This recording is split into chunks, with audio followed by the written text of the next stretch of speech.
Dengan menutupnya pintu musik dan industri musik, kalian itu menutup banyak hal yang sifatnya mudarat. Di sini Rhoma Irama berbicara. Aku mau bicara soal musik. Karena ketika musik itu kalian gak lakukan, otomatis kalian tuh menutup pintu khamar, pintu rokok juga, terus bercampur dengan wanita. Ya, jadi. Katakanlah musik bisa menjadi haram. Apabila musik itu menjauhkan manusia daripada Allah Subhanahu wa Ta'ala, apabila musik itu melalaikan ibadah. Kalau 1 juta orang berpikiran seperti itu, otomatis sponsor akan masuk, orang penjual khamar juga akan masuk. Itu saja bagi penggemar musik. Menurut Jalaluddin Al-Rumi, musik yang diharamkan dalam Islam itu adalah ketika suara piring ketemu dengan sendok dimainkan oleh orang kaya dan didengarkan oleh orang kelaparan. Itulah musik yang diharamkan dalam Islam. Tapi musisi yang akan dikedepankan menjadi pintu pembuka maksiat itu.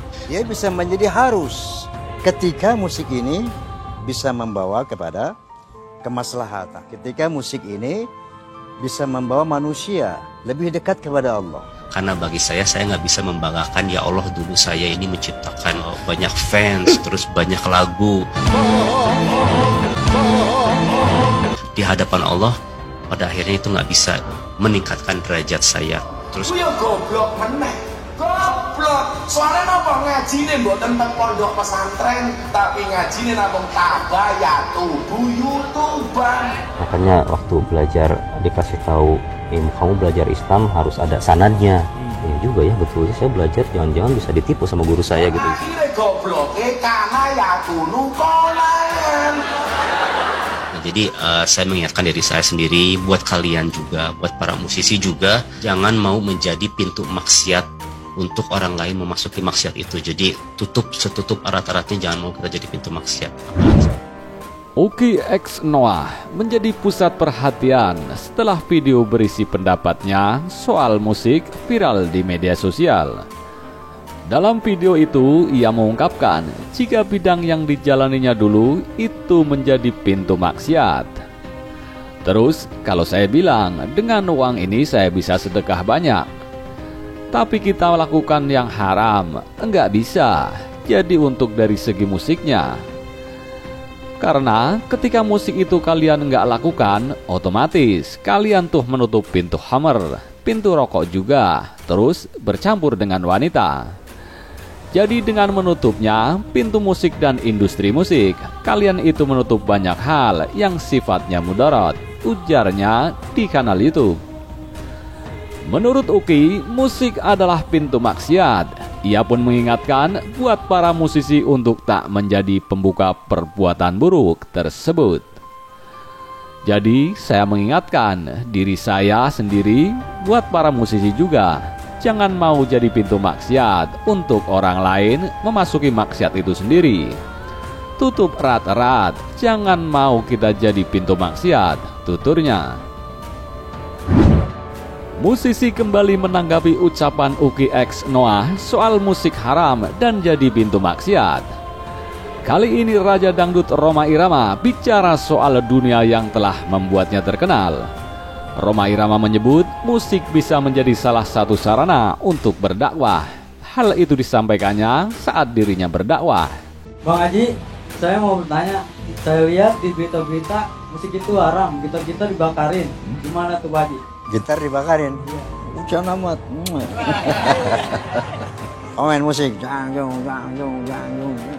Zohor lewat, Asar lewat, ini haram. Maaf, saya lihat di berita-berita musik itu haram, gitar-gitar dibakarin. Itu bagaimana Bang Haji? Tanya jamaah dalam video yang tersebar di YouTube. Gitar dibakarin, waduh, jangan dong. Dulu zaman Nabi Muhammad SAW nggak ada televisi. Begitu ada TV, media ini digunakan untuk berdakwah. Begitu juga musik, jawab Rhoma. Malahan Rhoma Irama berujar bahwa musik bisa menjadi jalan kebenaran dan kebajikan saat tersesat dalam kemaksiatan. Bisa menjadi arus ketika musik ini bisa membawa kepada kemaslahatan, ketika musik ini bisa membawa kita kembali kepada Allah, papar Rhoma Irama. Contohnya, kalau manusia di belakang senjata orang beriman, dia nggak akan menembak sembarangan. Begitu juga gitar, pisau, bergantung siapa yang memegang gitarnya, imbuhnya. Terakhir, Rhoma Irama menegaskan bahwa musik tidak haram, malahan bisa menjadi media untuk berdakwah. Musik itu bisa menjadikan sebagai media komunikasi, media edukasi pendidikan, bahkan untuk dakwah, ucap Rhoma Irama. Setelah video Uky X Noah jadi perbincangan, selain Rhoma Irama, tanggapan juga datang dari Gus Miftah. Gus Miftah memberikan penjelasan pendek soal musik yang diharamkan dalam Islam. Dilihat dalam unggahan Instagramnya, Gus Miftah tengah mendengarkan suara trompet yang dimainkan Rio Siddiq. Ketemu maestro trompet Rio Siddiq, menemani bro, ngobrol yang tidak bermanfaat, ngudu rasa yang mungkin juga tidak didengarkan oleh orang lain, apalagi pejabat. Minimal atine lego dan plong ya bro. Iso gamblang, tulis Gus Miftah dalam keterangan video yang diunggah di akun Instagramnya Rabu 28 Juni 2021. Menurut Jalaluddin Al-Rumi, musik yang diharamkan dalam Islam itu adalah ketika suara piring ketemu dengan sendok dimainkan oleh orang kaya dan didengarkan oleh orang kelaparan. Itulah musik yang diharamkan dalam Islam. Dalam video tersebut, Gus Miftah mengutip kalimat penyair sufi Jalaluddin Rumi soal musik. Adapun ungkapan soal musik yang dinilai haram oleh Islam. Menurut Jalaluddin Rumi, musik yang diharamkan dalam Islam itu adalah ketika suara piring ketemu dengan sendok, dimainkan oleh orang kaya dan didengarkan oleh orang kelaparan. Itulah musik yang diharamkan dalam Islam, kata Gus Miftah. Pemilik pesantren Ora Aji itu menyisipkan pesan, jangan sampai hal yang dikatakan oleh Jalaluddin Rumi itu terjadi di tengah masa pandemi COVID-19 ini. Musim pandemi seperti ini, jangan sampai ada orang miskin yang hanya bisa mendengarkan suara piring dan sendok tanpa bisa menikmati isinya. Yuk berbagi, tutup Gus Miftah.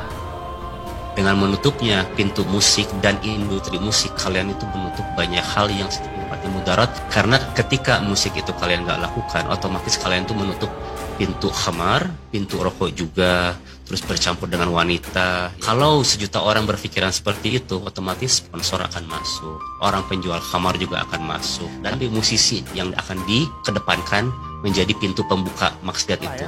Pokoknya usul saya bagi teman-teman yang berpendapat musik haram, tutup telinga kalau masuk mall, tutup telinga kalau naik bis kota atau kemana-mana, karena di sana banyak alat musik. Itu juga kalau handphone jangan ada ringtone dan sebagainya, karena itu pun alat musik. Ataupun kalau ada lagu Indonesia Raya lagi dikumandangkan, antum tutup telinga, karena itu pun ada alat musik. Atau mau pergi ke Saudi Arabia, di sana pun ada national anthem mereka, lagu kebangsaan Saudi Arabia, full orkestra, itu alat musik.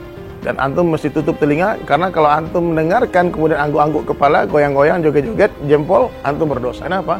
Karena telah menikmati perkara yang antum yakini keharamannya. Insyaallah ya, semoga Allah beri paham insyaallah. Pendapat ulama soal musik haram dalam Islam juga beragam, termasuk bagaimana Ustadz Dery Sulaiman menanggapi hal ini. Ayah sambung Alicia Spiksak itu justru tidak memandang musik sebagai hal yang haram dalam Islam. Justru bakat bermusik merupakan sebuah berkah dari Tuhan yang seharusnya bisa digunakan berbuat kebaikan. Sambil bercanda, dalam sebuah kesempatan berbincang dengan Erik Sukamti, Ustadz Dery Sulaiman bilang bahwa musik haram kalau didengarkan sambil makan babi. Haram kalau sambil makan babi, celetuk Dery Sulaiman. Lebih lanjut lagi, Ustadz Dery Sulaiman memberikan beberapa poin yang bisa menyebabkan musik jadi haram dalam Islam menurut pandangannya. Kalau bicara masalah musik haram, kita harus bicara hal yang banyak. Pertama, kapan dinyanyikan? Kalau ketika azan berkumandang, itu jelas haram karena bukan waktunya main musik, waktunya sholat. Yang kedua, ketika tempatnya di dalam masjid, main musik kan bukan tempatnya di masjid. Yang ketiga, syairnya mengajak mabuk, maksiat, atau lagu wik-wik itu juga nggak bagus. Yang keempat, penyanyinya siapa? Kalau perempuan seksi yang mengundang birahi itu jelas haram. Jadi setiap perintah di dalam Islam itu ada waktunya. Setiap waktu ada perintahnya. Itu yang harus kita pahami.